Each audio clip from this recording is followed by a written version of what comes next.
Oh, we do like to be beside the seaside. Dum-ba-da-dum-ba-doo, like to... Hello, mate. How are you? You alright? Yeah, good. How are you? You met Matt then? Oh, mate. Right, mate. Roman, Right, Mark. I found him. The flying rodent. Look at this. Right. That telephone box. Oh, there, yeah. You think there won't be a shot there, would you? That's my. I was just telling. Shooting through You that found a telephone. photograph already? Telling Mark. No. This wasn't from today. I was just explaining to Mark. Like, this is my latest muse. We're going to be showing you up. filming? Yeah. We're going to be showing up today, aren't we? Well, I am anyway. Go on then, show me that. And that's obviously not taken on your phone, though, is it? No, this was taken on my camera. Nice. But you can see the squiggle. But this is the way the environment's evolved. These new stickers on here, so it's added texture. But this is about 9:30, 9:45 in the morning when the shadow from that building sort of cuts Did that across. play a factor? Did you know that was going to be a factor? What, the The time of light, day? yeah. Well, yeah, as I walked down, I obviously saw it, but now I know I can repeat the same thing by coming back. And, You try a different time of day to see it? Well, this was actually a bit later, but yeah, I've sorted the time out because I was here a couple of days ago. Yeah. And I failed to get a shot because there was no one about that time in the morning. But Well, there we are. You should have Yeah, hired yeah. Mark in his little hat and stuff Yeah, like that. I know. Yeah. Well, just set up. I would never put that. I'm going to be blowing smoke up your arse most of today because I'd never see that. Because you're both really good at waiting for a shot. How long did it take you to get that one? That one there probably about 5 minutes because it was fairly early in the morning and there wasn't a lot of footfall. But then the light also moves really quickly. We could stage a lot of photographs today. Between the four of us, we could stage a few. You're going to be in all our photographs. Is that all right with your ice cream? Yeah? Oh, yeah. Oh, yeah. What are we doing in Margate then? Ever been here before, Mark? Meeting you.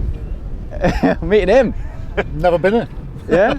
Yeah. I Street came here to meet my old mate Matt. Welcome. What are you doing here? Welcome to Margate. Lost. I've never been this side of the country before. It's exciting. It's the street photography capital of Britain. It will be. It will be after today. Yeah. So Mark Fearnley, street photographer based Northampton, isn't it? You're based, but you do a lot of work in London. Yeah, mostly London. Yeah.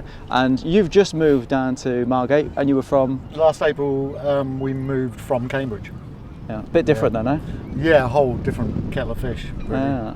So I spoke to you about this earlier, but transition from a city to like this sort of area is completely different for you, isn't it? I mean, the sort of photography you're going to be doing now. Yeah, it's a smaller area, but a whole new environment. So you've got the sea, you've got the fun fair, you've got the rides, and a lot of different New challenges. characters. Yeah, new challenges.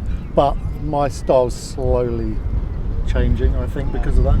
There you are. We're both doing workshops, street photography workshops. Mark, you're back on with your workshops now, and you've been back on with they're back on now with the COVID restrictions lifting.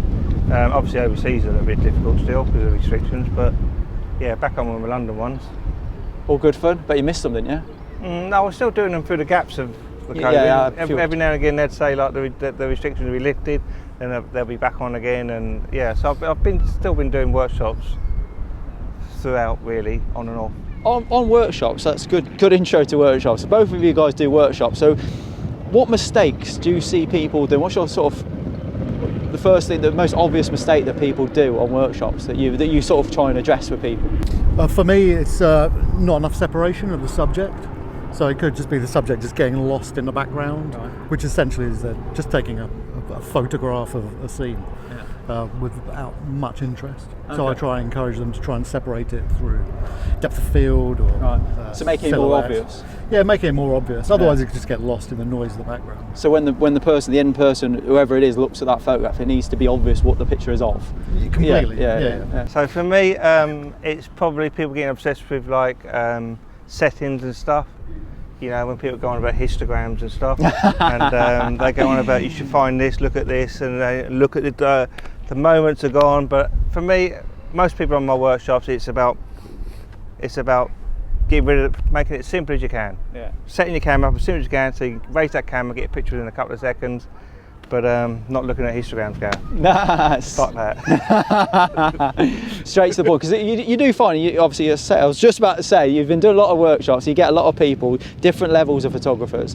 Some that think they know what they're doing, and then some are literally very, very beginners. So your workshops are tailored to everybody. So you get people that turn up, and it strips the man from the boy, I suppose, doesn't it, really, when you start in a different, you might be really, really good photographer with your genre, but when you get to street photography, it's about having everything ready and being, if you're seeing something interesting, being ready for it, isn't it? Yeah, mate. Yeah, it's so if someone's on my workshop with an iPhone, they just raise it up and take the shot. So there's no really thinking process about that. So, but obviously, me telling a landscape photographer how to set his camera up, or portrait photographer, it's professional. I'm not going to tell him how to set his camera up. It's just you just got to set it up as simple as you can, because you don't want to be messing with ISO, aperture, and everything while you're out on the street. Just you can set your camera up to a basic setting that you can get a decent shot, just raising, pointing, and shooting. You know? All right. Okay. So on that, how important would you say gear is for your workshop? Don't talk to me about gear, Gary. So for me, I get asked it on a daily basis. Yeah. What camera do I use? What lens do I use? But do you know what? For street photography, for me, it doesn't really matter unless you like. There is. If I suppose if you was a night street photographer, like some people are, then you do want, I think, a full frame shot, fast lens. But everyday street, 95% of the time, you can get away with any camera. Yeah. And you mentioned that people turn up with iPhones, and obviously, if somebody wanted to go on a workshop with you, and they've only got an iPhone, then obviously they're still welcome. It's still they are any camera. Yeah. Like I get a lot of people that carry Leicas, with Leica cameras on my workshops, and there was one a few weeks ago. A guy had a Leica around his neck, and not that I'm against Leicas or Leica shooters, but he had a Leica around his neck, and he couldn't wait to tell me how much it cost. He was like, this is 10 grand, Mark. This is 10 grand, and like, could he use it? I did a group workshop, but 2 hours into the workshop, there was a girl on the workshop. She had an iPhone 7 or iPhone 6. And she was composing and taking much better shots with the bloke with a 10 grand camera. Yeah. So for me, it don't mean anything. I always say, enhance your vision before you enhance your gear. Don't think you need the best gear, when any camera will do. Yeah. Matt, what would you say? I mean, you've been doing your street photography is incredible, and it's one of the photographers like Mark that I look at, and I think I see the ability and the skill and it's not like an accident. There's a lot of thought going into it, but you take shots that I look at and think I'd never see that. But over the years, what would you say has made the biggest difference in improving your photography? What's the thing that's actually think, hang on, this has kicked me up a level, I've noticed this about my images? Just spending more time out on the street. I am influenced by photo books. You're welcome. Little plug for F8 there. Yeah, exactly. I don't know. I suppose the more images you look at, the more inspired you become anyway. Yeah. But I think, looking through some of the past masters, you can't help but take little elements and work on that. And for me, consideration of a shot's really important. Like Mike was saying, like getting a frame set and then working it, as opposed to just like shooting from the hip or just taking some random photo. I think it has to be considered. That's interesting. Something I've worked on. I've sort of learned from my own mistakes to a degree. I'll agree with that, because since I've been doing the magazine and since I've been like looking and getting more passionate about street photography, I've actually found myself looking at other photographers' work more. Definitely people that do things that I can't do, and you always look at it and you learn so much from other people's work.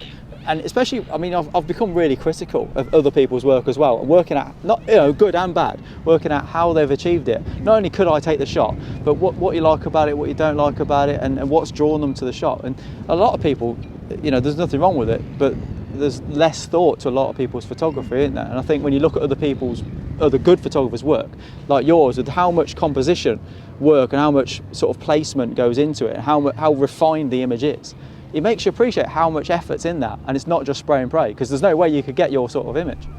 But you know what, Matt, I would actually say Matt's thought process is much more involved than mine. If you see him shooting through windows, bus windows, what he has to put in and out of the composition, and what he works with textures and stuff like that.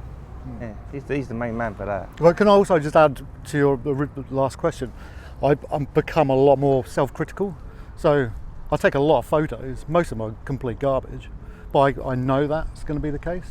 So, but I learn from the ones that I don't like that, because it could be like the smallest thing.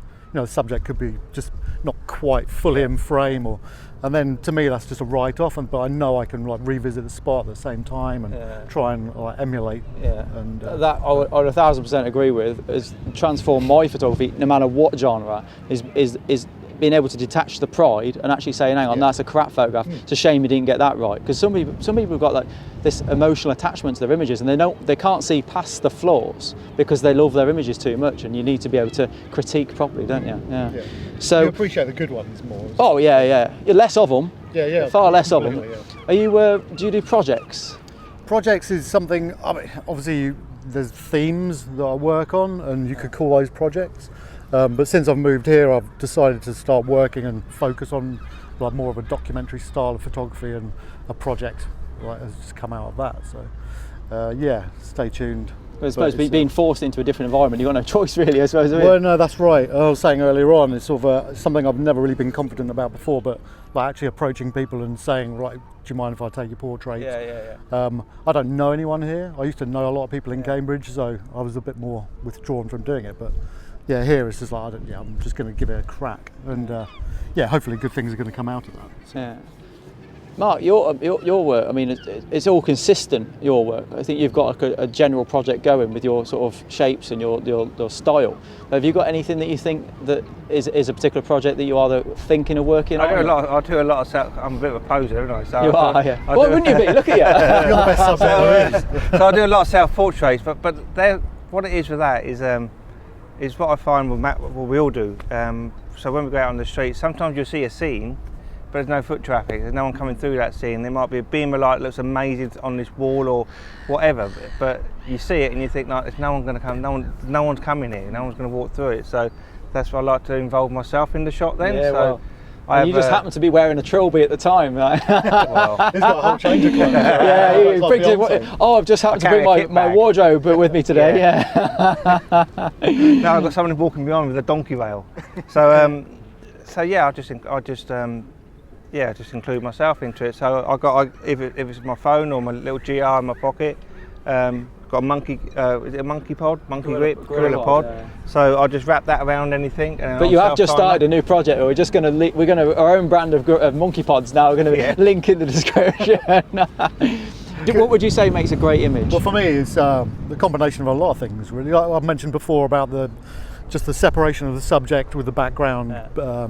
But if you can incorporate a lot of elements, like a reflection, a silhouette, the separation, a really interesting subject, be it with a hat like mark in there, kind of, something like that for me makes a fantastic image.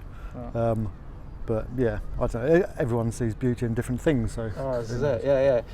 Now I'm looking forward to today. We're going to do a few videos. We've got Roman Fox, who's cameraman for us today as well. So thanks, Roman. But this is good because both of your styles of photography is that you sort of slow down, you work the scene, as Mark was just saying, you find what could be a good location and you work the life out of that scene, and just obviously you've got a lot of patience with your style of photography. And Mark, so I've done a shoot with you before and you spend about 20 times longer at some locations than I would, and I'm really excited to see how you see a shot and then your patience takes over, and you've got this forward thinking. For me, it's really important to work a scene.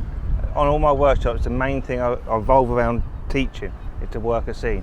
Like even from my house, there's some scaffolding outside, for no more than 200 yards from my house, scaffolding up a great big side of a hotel. And the other day I was there and I saw it, and I saw somebody, there's someone on the top floor with a scaffolding, and it was backlit from the sun coming straight behind him.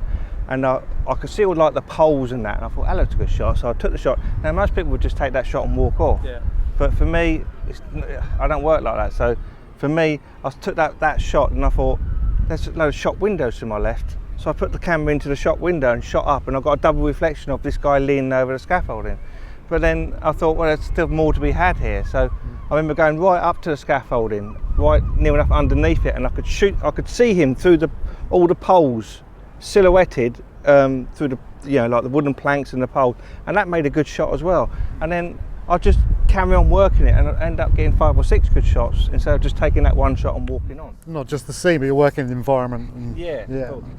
You get to, you say you think you notice the scene straight away, but then the more you spend there, you get almost like an emotional attachment. You start noticing so many different I think things. there's always something different to be had. Yeah. You know, like I like photographing I like to photograph over photograph scenes. So somewhere where you've seen 1,000 photos of that say staircase or bridge, there's always something different to be had. And just by putting your camera in different locations and putting it on the floor and using subframe like Matt uses loads of times, where he uses an element in front to shoot from to use it as like in the foreground. I think there's always something different to be had. Yeah, I was going to say that actually you're probably the biggest influence I know about, putting the camera on the floor, camera in different angles, camera up high, and even if it's your phone, you always seem to find a completely different shot to anybody else. You put 10 street photographers all in the same location, and yours seem to be the ones that would be either the lowest to the floor or utilising background blur, foreground blur. There's so many variants that you seem to find, as opposed to just standing there, shoulder height, looking through the EVF, and like you say, working the scene, different heights, different angles and stuff. The thing that I like to teach is thinking more creatively, thinking outside the box. Anybody can take a picture like that, but by putting the camera on the floor and using a grate or grid or a wall or reflection or a leading line on a pole or anything, there's so many different, and you've got nothing to lose. I mean, by putting your camera in all those different positions, if you're taking 20 shots and you have to delete 18 of them, but 2 of them are complete good keepers, then to me that's a winner. Looking forward to this and I'm going to learn a lot. This is going to be awesome. We're going down the pub now. Yeah. What are you doing? I ain't brought my camera. I ain't got didn't get the memo, did you? But you're buying. Let's do it. Yeah, piss photography. There's got to be a vlog there, isn't there? Piss photography. Right. Looking forward to this. There's going to be a couple of videos. We're going to go find some, actually do some street photography now. This is going to be awesome. And I'm looking forward to this. It'll be really, really good fun. Margate, of all places, this is going to be a challenge. I'm out of my comfort zone, that's for damn sure. Yeah, you're not getting any nice shadows today, are you? Anyway, do check out Mark and Matt's Instagram. I'll put all the details below, and obviously both running workshops, so give them a shout if you're interested in learning or starting street photography. They're amazing photographers. Do give them a shout. Really, really nice guys, and massive influence to me. So honestly, this is going to be a really awesome day. Do check them out, and see you in the next video.